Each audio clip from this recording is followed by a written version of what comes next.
Bienvenue au centre de formation FACOM.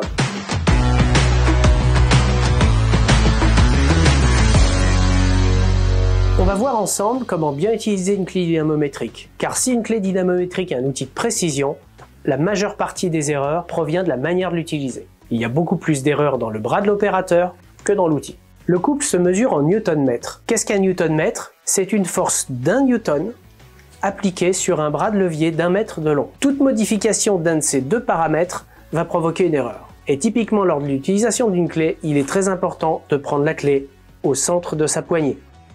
Notre clé est réglée à 40 Nm. Nous allons faire un déclenchement sur ce couple-mètre, donc c'est un appareil qui mesure le couple, pour voir la valeur atteinte. Maintenant, si je déplace ma main et que je ne la mets plus au centre de la poignée, on va observer une déviation du couple.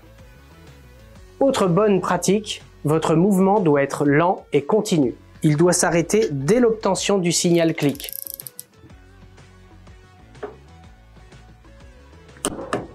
Surtout, n'allez pas plus loin. Si vous n'arrêtez pas votre mouvement, vous provoquerez un surcouple. Et n'effectuez qu'un seul déclenchement. Trop souvent, on voit cette action-là. Chaque clic additionnel amène du couple en plus. Puis-je utiliser des accessoires avec ma clé dynamométrique? Eh bien, ça dépend lesquels. Est-ce qu'on peut utiliser une rallonge? Eh bien oui, on peut utiliser une rallonge parce que la rallonge ne modifie pas l'angle de 90 degrés de la clé.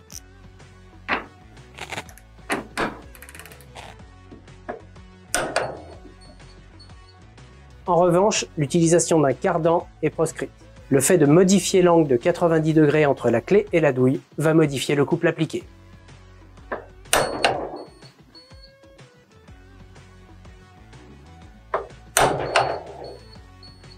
Enfin, un conseil pour que votre clé reste précise et répétable plus longtemps. Quand vous avez fini de vous en servir, réglez-la à la valeur minimale de l'échelle avant de la ranger.